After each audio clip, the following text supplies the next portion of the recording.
नमस्कार, library preparation Nepal YouTube च्यानलमा यहाँहरूलाई स्वागत छ। आजको यस भिडियोमा तपाईँहरूलाई एउटा प्राइभेट स्कुलले विज्ञापन गरेको लाइब्रेरीको भ्याकेन्सीको बारेमा जानकारी गराउन जाँदैछु। कृपया यो भिडियो अन्त्यसम्म हेर्नुहोला।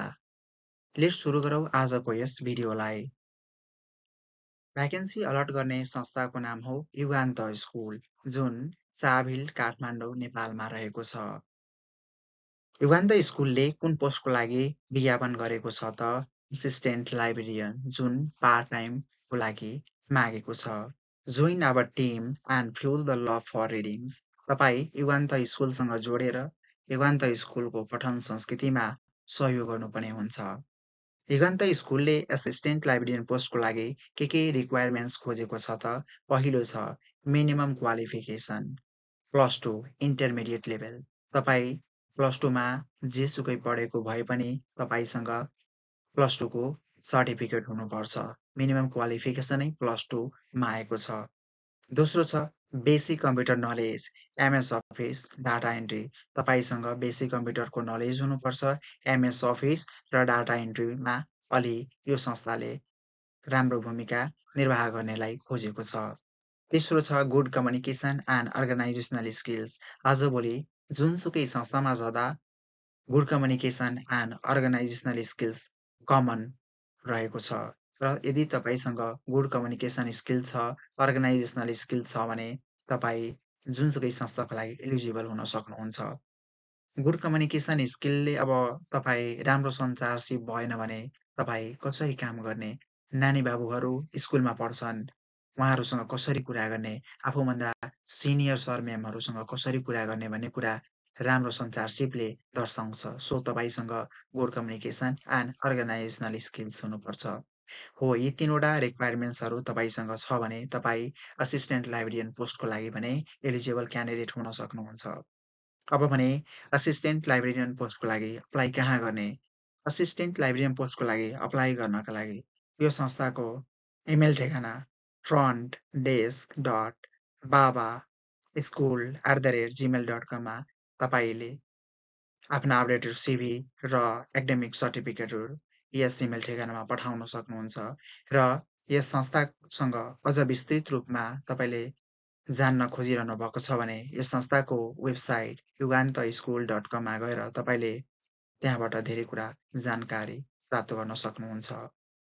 र यदि तपाईँले प्रत्यक्ष रूपमा कुरा गर्न खोजिरहनु भएको छ भने यस संस्थाको टेलिफोन नम्बर +9771457161 र अर्को नम्बर +977145749493 हो। यो दुईवटा नम्बरमध्ये तपाईँले जुनसुकै नम्बरमा फोन गरेर तपाईँले असिस्टेन्ट लाइब्रेरियन पोस्टको लागि बुझ्न सक्नुहुन्छ।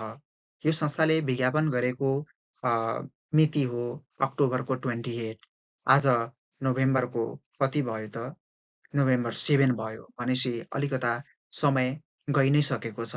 तर पनि यो संस्थाले बुस्ट गरेको रहेछ यो फेसबुकमा।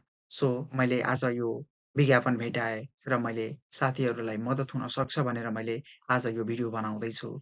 साथीहरू तपाईँसँग +2 को नलेज छ होइन, तपाईँसँग एकाडेमिक सर्टिफिकेटहरू छ, एक्सपिरियन्स लेटर छ, लाइब्रेरी ट्रेनिङ गरेको डकुमेन्ट छ, लाइब्रेरीमा काम गरेको एक्सपिरियन्स छ भने तपाईँ यो संस्थाको लागि राम्रो क्यान्डिडेट हुन सक्नुहुन्छ र तपाईँ अप्लाई गर्न सक्नुहुन्छ।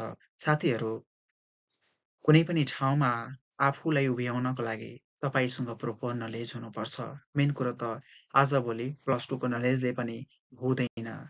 किनभने यो मार्केट कस्तो भइरहेको छ भने यो बजार आजको शैक्षिक क्षेत्र एकदम कम्पिटिसनको क्षेत्र छ होइन, जहाँ पनि तपाईँ जस्ता हजारौँ साथीहरू कम्पिटिसनमा उत्रिएका हुन्छन्। कोही मास्टर पढेका हुन्छन्, कोही ब्याचलर पढेका हुन्छन्, कोही 1 इयर डिप्लोमा लाइब्रेरीमा गरेका हुन्छन्, कोही bachelor in library and information science पढेका हुन्छन्, कोही master degree in library and information science पढेका हुन्छन्, कोही एमफिल गरेका हुन्छन्, कोही पिएचडी गरेका हुन्छन्। तर जागिर त सबैलाई चाहिन्छ। सबैजना कम्पिटिसनमा हुनुहुन्छ। अप्लाई गर्ने हो, पार खाने होइन। +2 को डिग्रीले पनि धेरै मायना राख्दछ। तपाईँले +2 तपाईँसँग +2 को डिग्री छ भने पनि तपाईँ यो संस्थाको लागि एलिजिबल क्यान्डिडेट त हुनुहुन्छ नि, किनभने संस्थाले मिनिमम रिक्वायरमेन्ट त +2 नै मागेको छ नि। हो साथीहरू, तपाईँले यो संस्थाको लागि भने समयमै अप्लाई गर्न नभुल्नुहोला। यो भिडियो हेरिसकेपछि तपाईँले कुनै जिज्ञासा छ भने तपाईँले कमेन्टमा मलाई सोध्न सक्नुहुन्छ। आजको भिडियो तपाईँलाई कस्तो लाग्यो? साथीहरू, जस्तो लाग्छ तपाईँहरू त्यस्तै कमेन्ट गर्न नभुल्नुहोला। साथै तपाईँले यो भिडियो मनपर्छ भने लाइक गर्नुहोला, सेयर गर्नुहोला र च्यानललाई सब्स्क्राइब गर्नुहोला।